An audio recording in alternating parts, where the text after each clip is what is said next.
was spinning balls on people, on DBs, all the time. Just catching balls, spin it, baby. He's got a little Steve Smith dog in him.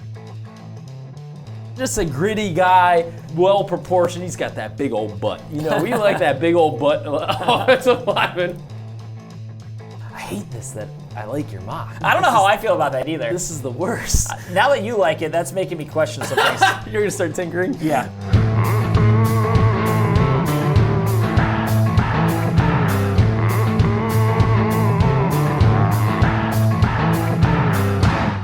The draft is right around the corner, my friend. This is one of my favorite times of the year. I seriously get pretty geeked up for the draft. I lose sleep over it. I also lose sleep over my 7-round mock drafts that I put every year.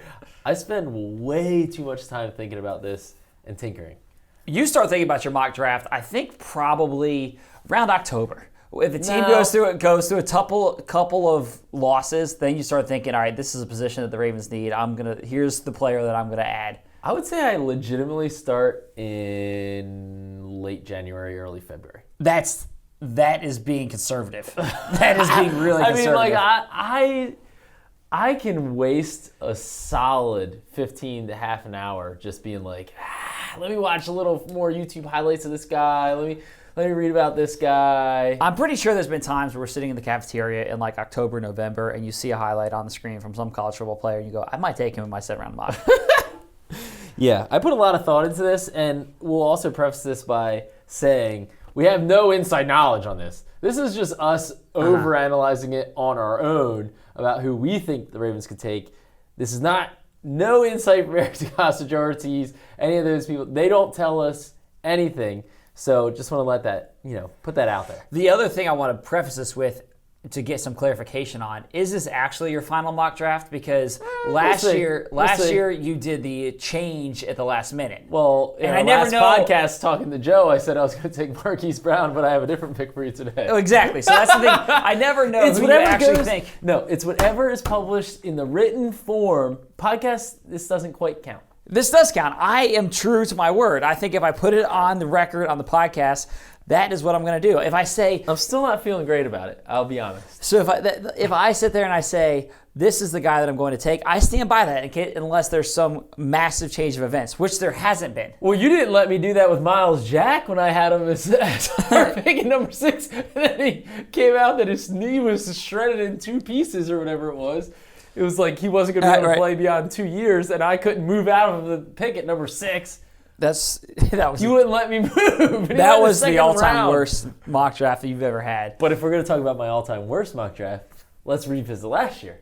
Yeah, I'll give you credit. So it's on the record. Last year, my final mock draft was Hayden Hurst with the Ravens' first-round pick, and I had Orlando Brown with the Ravens' third-round pick. Both obviously came to fruition. We were both also, I'll give you a little bit of credit, we were both tinkering with Lamar. We were like, we would look at each other and be like, should we do it? Yeah. Should we do it? We should do it. We should do it. Is one of us going to have the strength to put Lamar Jackson in as the Ravens' first-round pick? But we didn't. Here's one reason why we didn't, is because at the time, if you project that to happen, and it doesn't, it's kind of a slap in the face to Joe. Right. You know what I mean? It's like, yeah, Ryan and Garrett, they think it's time to replace Joe, and then the organization's like, nah. If they would have been like, nah, it's not time. It's like, oh, dang, what are you trying to say about Joe? Right. Well, the other thing, too, is it's such a big pick. We weren't necessarily wrong with our first projection there for what the Ravens were going to do. We were predicting what they would do with the 16th pick.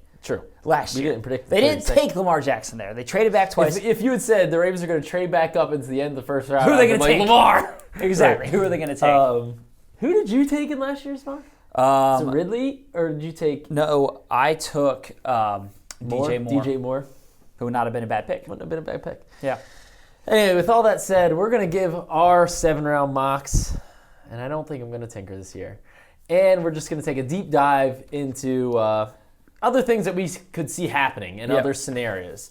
So Garrett, let's also, before we go into this, the other thing I would say is last year, what I got into the game of, we kind of exchanged mocks late in the process, and we try to avoid having the same guys because then it leads to speculation like, do they actually know something, which is obviously not the case. It could also lead to basically we want to have a little bit of debate and discussion, and if you're picking out of 200-some players and you have the same fifth-round pick, that takes a little bit of the fun out of it. But what does end up happening, because we flap our gums at each other all day long, we talk about this constantly, is that there tends to be a little groupthink that happens sometimes. Like, for example, your third-round pick this year at wide receiver, you just heard me talking all about this guy for the past 2 months about how he'd be perfect. He's great. I think I'm going to take him. And then you take him.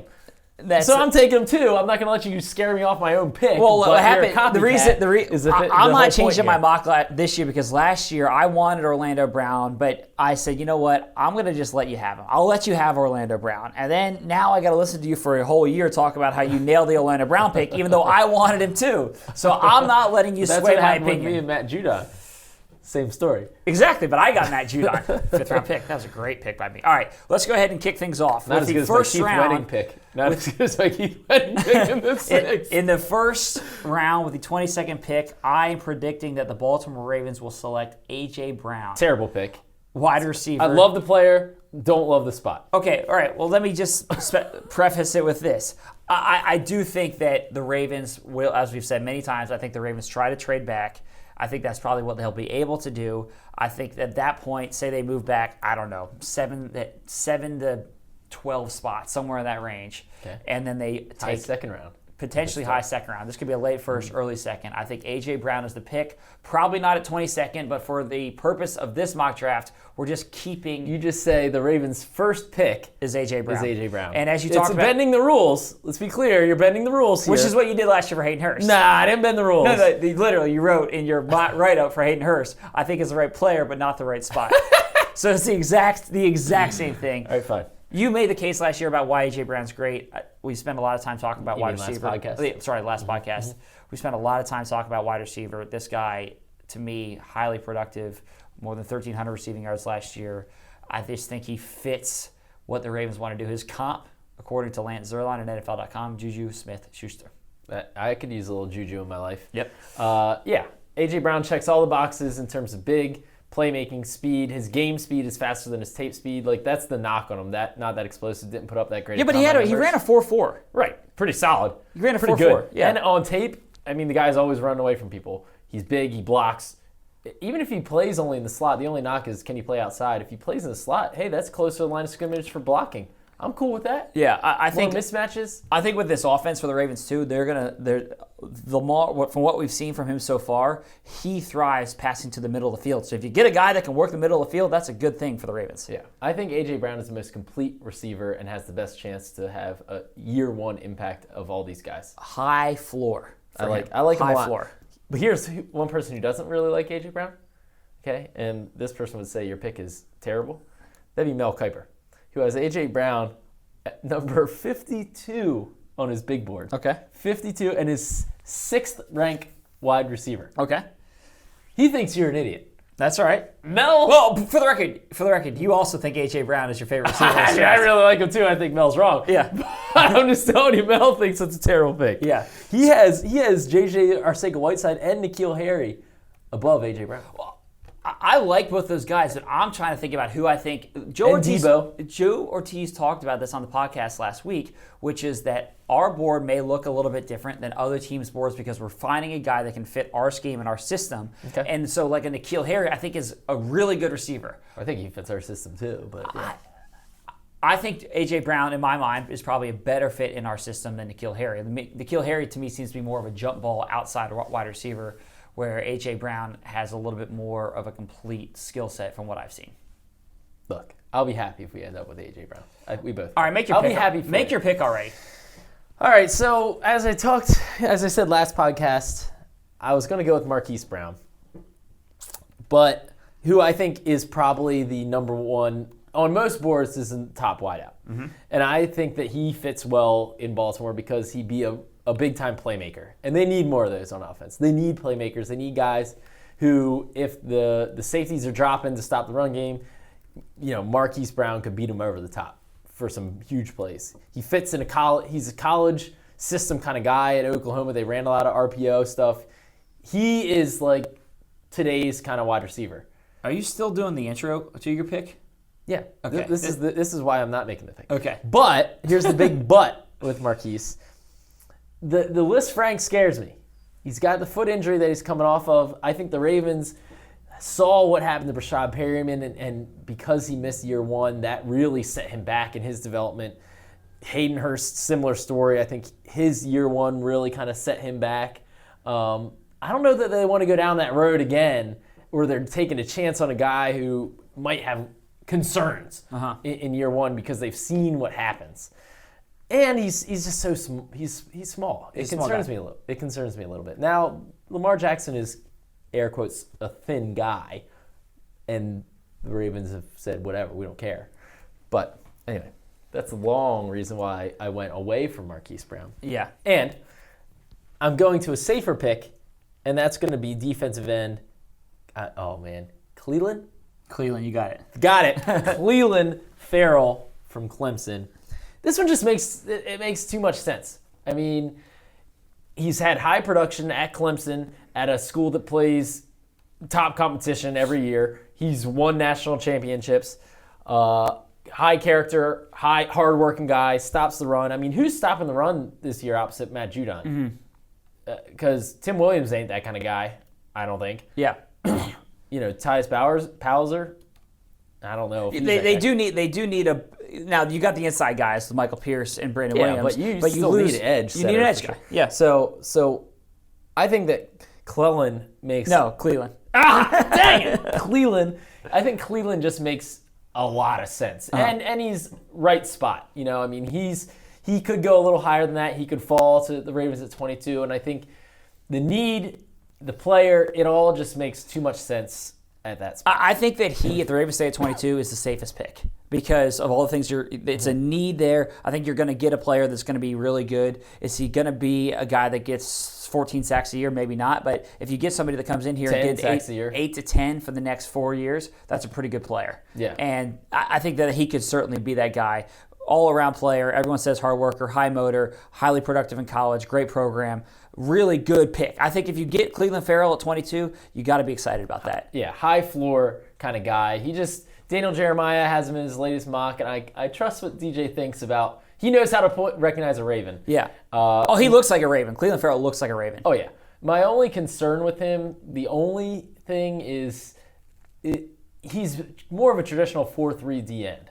Is he a 3-4 guy? Right. The Ravens have had a lot of success converting those kind of guys without much trouble, but it is a concern for me a little bit. This is just random. As you were talking about, how you're criticizing my A.J. Brown pick and said Mel Kiper has him as his 6th best wide receiver. Yeah, it got you worried, didn't it? So I was like, let's just see how Mel has graded wide receivers in recent drafts. So I went back to the 2016 NFL draft, and he had a guy named Michael Thomas as his 7th best wide receiver, 67th overall. Ahead of him, he had guys like Will Fuller, Corey Coleman, Laquan Treadwell, Josh Doxson. Ooh. So if that is any indication of how my pick is for this year, I feel pretty good about it. I like that A.J. Brown pick even more. All right, let's keep it moving. My 3rd round pick, and just real quick, as I mentioned, I do think the Ravens will try to trade back. I think that they will be able to trade back in the 1st round. Mm-hmm. I think that at some point they get a 2nd round pick. Okay, I do think that they will add a 2nd round pick. Mm-hmm. That could either be by trading back into the 2nd round, or that could be by trading back a little bit, adding like a 4th round pick, and then packaging some picks to move up into the 2nd round from the 3rd round. I do think they'll pick there at some point, and I think that they'll have, a guy like a Paris Campbell. I've mentioned him a million times. Montez Sweat is somebody who's falling down the board potentially. 2nd round? That's the thing. Like Montez Sweat, at some point it seemed like maybe he's a top 10 pick. Now there's the heart thing. You got some off the field concerns potentially with him. He seems to be like that guy late in the process who's all of a sudden falling. If he gets there in the 2nd round, what if the Ravens had an A.J. Brown and a Montez Sweat? Wow. That would be crazy. Wow. But like we said earlier, we're going with the picks that the Ravens have currently, and I'm going to go with the pass rusher from Old Dominion, O'Shane Zimenez. You pronounce that right? I looked at it. I think it's Zimenez. Zimenez? I think so. Okay, Zimenez. O'Shane Zimenez. Small school guy, but highly productive player.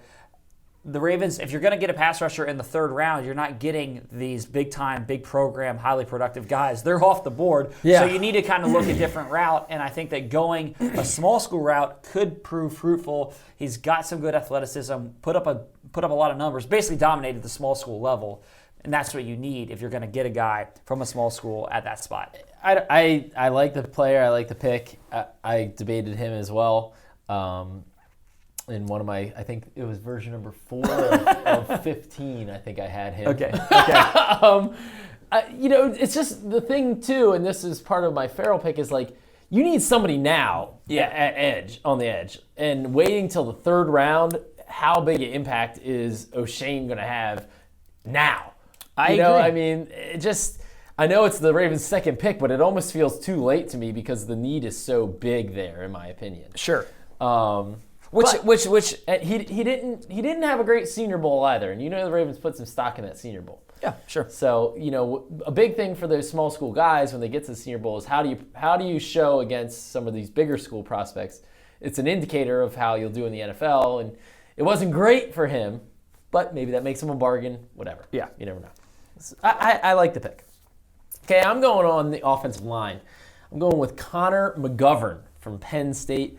Mr. Football of Pennsylvania. Does that sound like a Ravens kind of guy to you? Played a lot of right guard and center in college. His father played at Colgate back in the day. We love the old bloodlines. Oh, we love the bloodlines, baby. Just a gritty guy, big, well-proportioned. He's got that big old butt. We like that big old butt offensive lineman. Joe Ortiz, you should see him at the Senior Bowl. Just checking out those rear ends, buddy. I think that to me, there's a lot that he screams kind of Marshall Yonda to me, a tough guy, Penn Stater. Mm-hmm. I like Connor Big McGovern. Ten football. Yeah, a little versatility to him. Yeah, well, offensive line is one that I've been saying all offseason. I like the idea of beefing up the offensive line, but you notice my first 2 picks, I don't have an offensive lineman. We'll get to that. So third round, the second third round pick, 102nd pick, I have, and I believe you have as well, Mecole Hardman, the wide receiver from Georgia. Correct. Both of us do. That's the one that you heard me talking all about him. You've talked about him, but you talk about a million different guys, and here's... I just stake my flag in a bunch of different guys. You can't take any of them. Yeah. So you don't take a receiver until he's your first receiver. That's correct. That's bad. That's a miss for you. Well, they're going to take a receiver before the 102nd I'm taking back to back. Well, I went first and third with this. There's no way that the Ravens, I think, wait until the 102nd pick to draft a wide receiver. I mean, I agree. I like I said, I think of that first clump of guys, and I'll say even like a bigger clump, like you extend it to the Deebo Samuels, the J.J. Arcega-Whitesides, some of those guys. I would be surprised if the Ravens don't come out with one of them. Right. But to me, I look at the second round. I think that the prime spot for the Ravens is to trade either back into the early to mid-second round and grab one of those guys or trade up. That, to me, is the sweet spot where the Ravens are going to grab one. So just that N'Keal list, Harry, right, that list of guys, let's just run through it real quick. That's A.J. Brown, DK Metcalf, N'Keal Harry, Hakeem Butler, J.J. Arcega-Whiteside. I don't think it's going to be Hakeem Butler. I'm just saying this is that first probably 8 guys. Paris Campbell. Mm-hmm. Who am I missing in that group? You got Hollywood. Oh, yeah, Marquise Brown. Mm-hmm. That's, I think, 7 that I just rattled off there. I think the Ravens come away with one of them, don't you? I do. But you're not predicting it. No, not as it stands now because that first round pick at 22. Yeah. I mean, like, yes, I like your pick of A.J. Brown. Like I said, I think trading back and taking A.J. Brown, I like that a lot. Uh-huh. I like it. Both, I think I would enjoy that happening. Yeah, selfishly, I would like to see that happen. Yeah. And I also think that there's a high probability of that happening. Uh-huh. But I also look at edge rusher and I'm like, what is the plan here? Uh-huh. You know? So it's tough. I've gone back and forth. I mean, I obviously had a wide receiver when I was talking to Joe. So I do agree that waiting till the third round feels a little weird. I look at Mecole Hardman as a kind of, in air quotes, poor man's Hollywood Brown. Mm-hmm. You know, I mean, I think that he's kind of an ascending player that similar dude. I mean, just a speedster, take the top off, can run a lot of that underneath stuff. To me, he's a bargain of a Hollywood Brown, and then I'm going to follow it up in the 4th round with another wide receiver, Jalen Hurd from Baylor. Back-to-back years with back-to-back picks at wide receiver. Jalen Hurd is more of a bigger-bodied guy, outside threat. He was a converted running back at Tennessee. He was a running back, and now they even used him some at running back at Baylor. Do we like guys who play multiple positions? Oh, we love it. Oh, we love that. Well, kind that's of guy. also Nicole We Hartman. love that kind of He guy. was a quarterback in high school, played defense early in his career at Georgia, and then switched. So he's kind of the late bloomer. You're banking on him, like you said, being an ascending player. Also, really good special teams. Great returner. Exactly. He could come in and be your day one punt and kick returner. Yes, we could use that. So Jalen Hurd, I mean, everybody raves about his great work ethic, wants to be the best, just strives to prove everybody wrong who thinks he can't make it at wide receiver. And watching the highlights of this dude, he was spinning balls on people, on DBs, all the time. Just catching balls, spin it, baby. He's got a little Steve Smith dog in him. And I was like, oh, yeah, Raven, right there. He's got the attitude. So I like Jalen Hurd a lot. All right, I like that. My 4th round pick, I'm finally addressing the offensive line and going with Michael Jordan out of Ohio State. Too late. Maybe.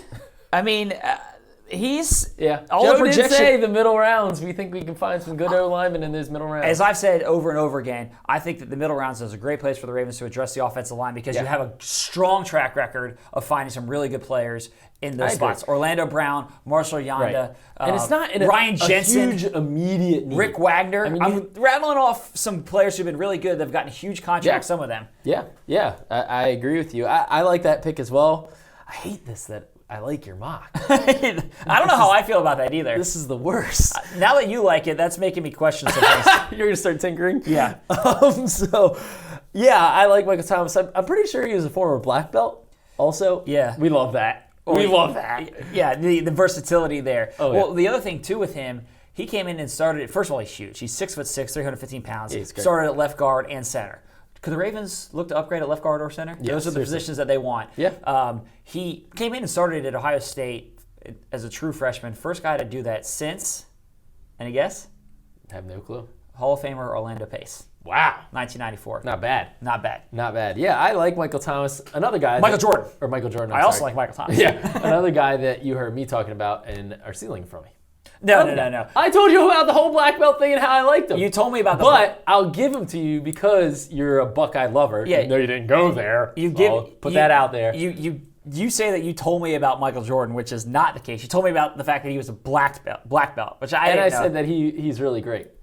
Yeah, after I've been watching him for the past 4 years.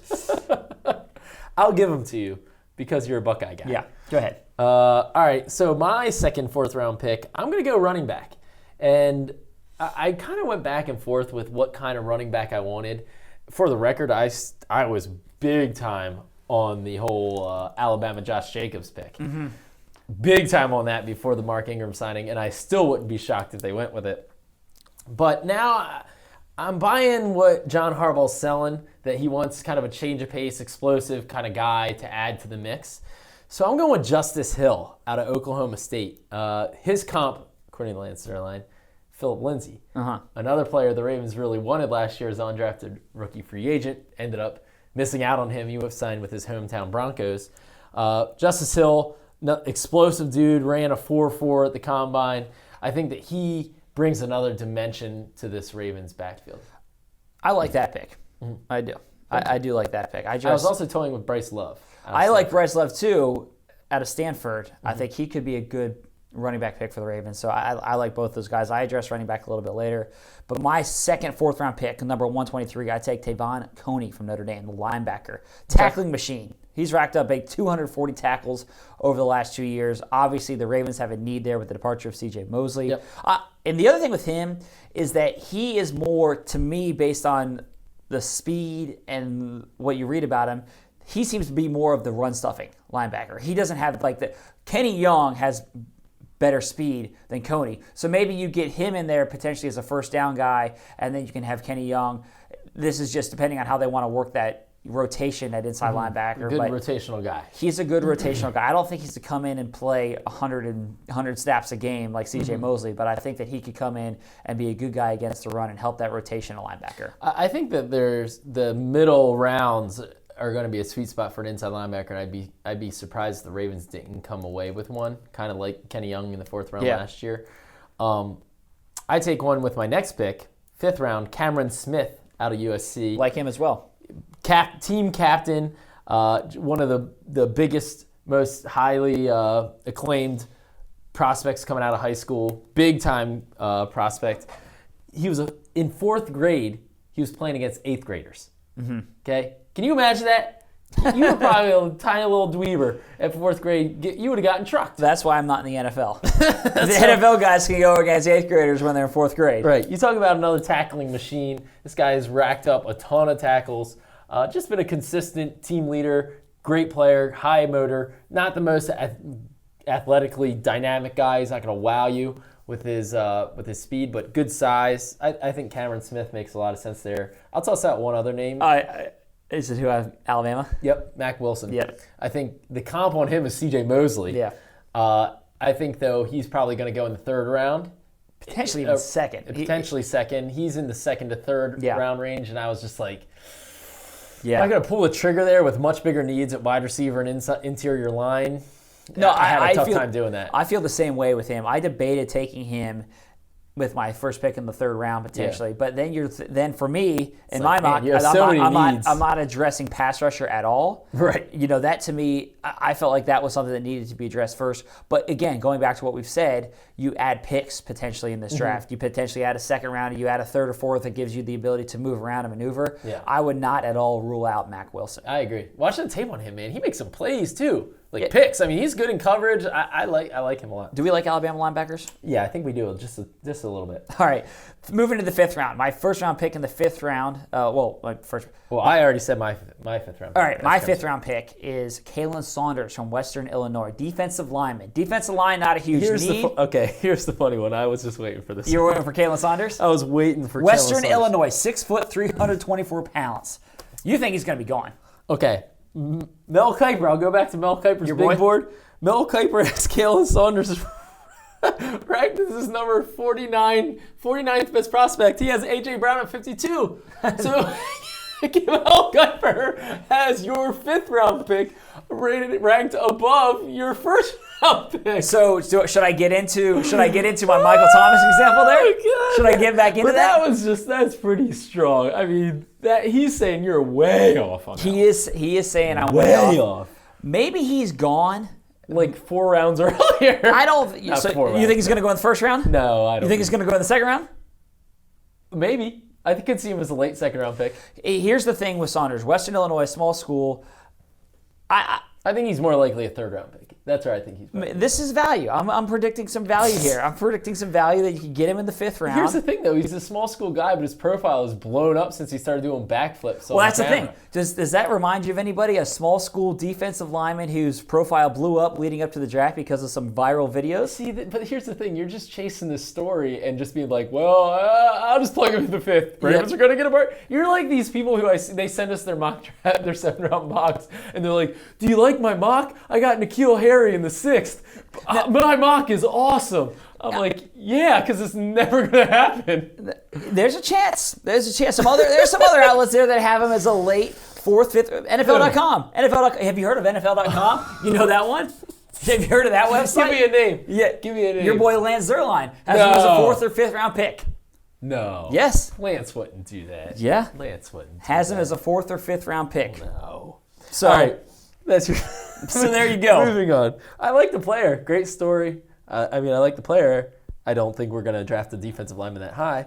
That high in the 5th round? Or as high as he will actually go is what I mean. Oh, yeah. I mean, I think the interior defensive line is a spot that the Ravens could absolutely draft. Michael Pierce. That would be a shocker. Well, not in the 5th round. I think that. No, I'm sorry. I thought you were going to say that they could draft somebody high. Now, I think that's going to be a middle to late round pick for the Ravens. Michael Pierce is going into the final year of his contract. And so you're going to make, the Ravens, I think, would obviously like to re-sign Michael Pierce. But if that doesn't happen, you want to have some guys in the hopper there. And I think that could be a spot the Ravens look to add. I agree. Boy, I have a D lineman on here. Kalen Saunders. They're going to draft a defensive lineman. That's absolutely going to happen at some point. I mean, they lost Brent Urban, too. Let's not forget that. Well, he's probably gone. Lost him, but yes. Probably gone. All right, round 6. they're also going to take a corner at some point. So I'm taking Michael Jackson out of Miami. Thriller! So just a long corner, press corner, physical guy. He's more of a project at this point. He's still raw, but he's got the tools. So I think he makes sense in the 6th round. My 6th round pick is defensive back Will Harris out of Boston College. And when you're taking these late round picks, I'm looking at it from a standpoint of size, measurables. Maybe you can get a guy that's teams. Well, yeah, for special teams purposes. You're really thinking special teams with these late round picks, and you want to have guys that have good size. Will Harris reminds me of Maurice Kennedy, who was a 6th round pick a few years ago out of Virginia. Harris has been a starter for the last 4 years for Boston College. So you can get a guy that's played a lot of football, could play safety or corner, but really you're thinking about that as a special teams pick. I like it. We're both on the same page there. Yeah. The old 6th round DB. Yeah. And then for my final pick, I'm going with a local guy. I got to give a little shout out to a Terp. Going with Byron Cowart, a defensive lineman, another highly ranked, highly recruited guy. Maryland, he was a big get for them. He was one of the top recruits in the country, Byron was. Didn't really pan out so far at Maryland, but he coached him up a little bit. He's got the tools. Could be a great little rotational piece on the D-line. I'm going with Elijah Holyfield, running back from Georgia. Oh. You know who his dad is? I do, Evander. Evander Holyfield. Does Elijah have his entire ear? Yeah, he hasn't gotten close to Mike Tyson, so he's got his full ear. This is a guy, hard-nosed running back. Now, the one thing I don't like about this pick is that it kind of replicates what the Ravens already have in the backfield, which is stout, hard-running guys. This is a terrible pick. But he put up over 1,000 yards last year, averaged 6.5 yards per carry. He's got those great athletic bloodlines, which you keep focusing on. The Ravens like that. Got a good story. And so I think you get a good player late in the draft who played at a big-time program. Georgia's got a great track record of putting out good running backs. Nick Chubb, Sony Michel, Todd Gurley. So I think that late in the draft, Elijah Holyfield. All right. I don't hate it. So those are our 7-round mock drafts. Unfortunately, I like Garrett's. Do you like mine? I do. I really like the Justice Hill pick. Wow, that's your favorite pick, huh? The Justice Hill pick, and then the other one that I really liked was Cameron Smith. Cameron Smith. Yeah. I think if the Ravens stay at 22, I absolutely think Cleveland Farrell could be the guy. I just don't think that they're going to stay at 22. I feel like the way that this draft looks and the way that the Ravens have needs, the ability to trade back, add picks is going to be more attractive than just getting Cleveland Farrell. I completely agree with that, but it takes two to tango when you're talking about trades, and it's no secret that there's a lot of value in the second, early third rounds this year. So I don't know. It's going to take a unique situation for a team to want to trade up and give up second round or early third round picks to move up. I mean, it's probably going to be for a quarterback, or it's going to be one of those glamour positions like Joe talked about last week. I mean, it's quarterback, pass rusher, could be a cornerback. It's a tackle, offensive tackle. Well, you've got some interesting things going on, too, with this draft. I already talked about Montez Sweat, who seems to be falling, once thought to be maybe a top 10 pick. If a team is not scared off by the heart condition, if he's there at 22... And the Ravens, let's say... And the Ravens are scared off, the doctors potentially. Didn't pass him. And there's a team at, 30 that wants to come up and get him. Yep. That could be a sexy spot. Rashawn Gary from Michigan, defensive lineman, has a shoulder issue. Right. The quarterbacks are obviously going to be a wild card here. One other interesting thing is that the Texans pick right behind the Ravens. The Texans are very much in the market for offensive linemen. They gave up the most sacks in the NFL last year. Could a team that wants to get an O-lineman trade up with the Ravens to leapfrog the Texans to steal them before the Texans take them? Yeah. I think that's a possibility. Sure. But like I said, I think the Ravens definitely will have interest in trading back. Whether it will happen or not, I'm not sure.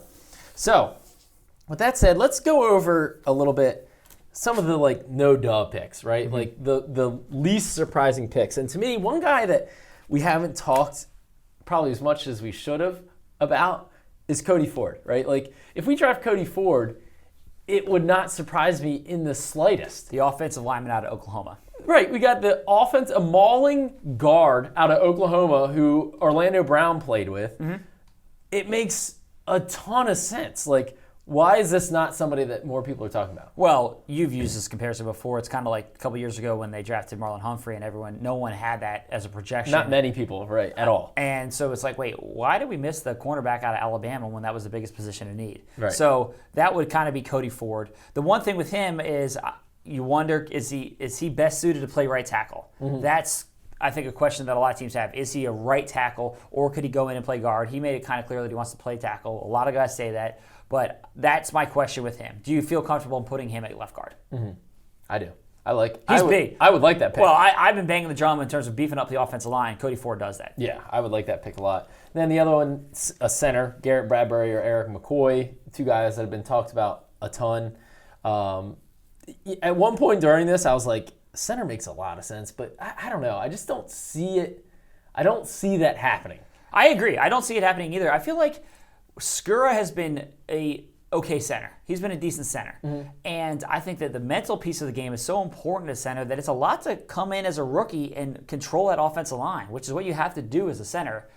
I think the more likely thing is a guard. If you're going to add an offensive lineman, I think it's more of a guard. Just continue to beef up around the center and allow Skura to be the brains of the operation. Though you have more competition at guard. You have Alex Lewis and James Hurst, guys who have started, I mean, what's the bigger need, center or guard in your estimation?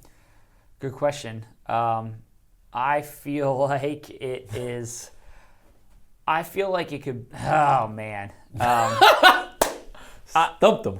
Yeah, I probably would go guard still. Really? I think that those other guys are really good. Hurst is a great kind of sixth lineman. I like Alex Lewis when he's on the field, but he's had so many injuries over the course of his career that you got to wonder how he's going to be able to, withstand that. Is he going to be able to play every single week? Can you count on him? And so I would go guard. Yeah, that's why we're both taking guard/centers. Yeah. And then I think Cleveland obviously is a kind of a no-duh pick, and any wide receiver with the Ravens' top pick, whether they trade back or whatnot, that wouldn't surprise us. Now, here's the more sexy conversation. The surprise picks. Who are your potential surprises that you think could happen at 22 or even in a trade back scenario? I think Josh Jacobs. There was a lot of talk about this early on. Then the Ravens added Mark Ingram. Doesn't seem to be much buzz about Josh Jacobs to the Ravens anymore. So if the Ravens took him, that would be a surprise. I agree. And it wouldn't totally shock me just because let's say you get to 22, you don't really love the options that are on the board or whatnot, and you have Josh Jacobs, who has a great story, by the way. I was just reading a Washington Post profile on him. He was homeless at points early in his life. We love guys who have overcome adversity early in their lives. We just see that as a big bonus. And just the player. I mean, if the Ravens have him on their board as a top 10 player, and he's there at 22, it could be a best player available kind of situation, and you just say, look, we're going to have the best running back core in the NFL, and we're going to hammer away at you with Mark Ingram, Josh Jacobs, and Gus Edwards, and Kenneth Dixon, and Lamar Jackson, and we're just gonna run it down your throat. Wouldn't shock me. And Josh Jacobs brings a little bit of he's a little different from those other guys. I think the biggest question with this draft is: do the Ravens go all in on playing to their strengths? That would be the running back pick. That would be the offensive line pick. Yep. Or do they try to build up the overall team? That would be the receiver. That would be the pass rusher. Yes, I would agree. Or maybe an inside linebacker. Right. I think particularly the question is on offense, right? Like we know they're going to be run heavy. Do they just double down on that, just push all the chips to the center of the table and say, if we're going to be run heavy, let's get the best guys to do it, to do the job? Right. Or do you say, look, we got enough for the run game now. We need wide receivers. We need some of those targets from Lamar Jackson. That's a very interesting question. Another surprise, I think, could be one of these falling pass rushers or defensive guys, Rashawn Gary, Montez Sweat, Devin Bush. And I'll throw out two positions, wild card positions. Corner, if you're going to trade back, particularly a Greedy Williams, Rock Ya-Sin from Temple, Byron Murphy. If they were trading back, it wouldn't stun me. And a defensive lineman. Dexter Lawrence, Jeffrey Simmons, Christian Wilkins, Jeffrey Tillery from Notre Dame. It would surprise me. That's why I have it under my surprises, but I wouldn't completely rule it out. Yeah.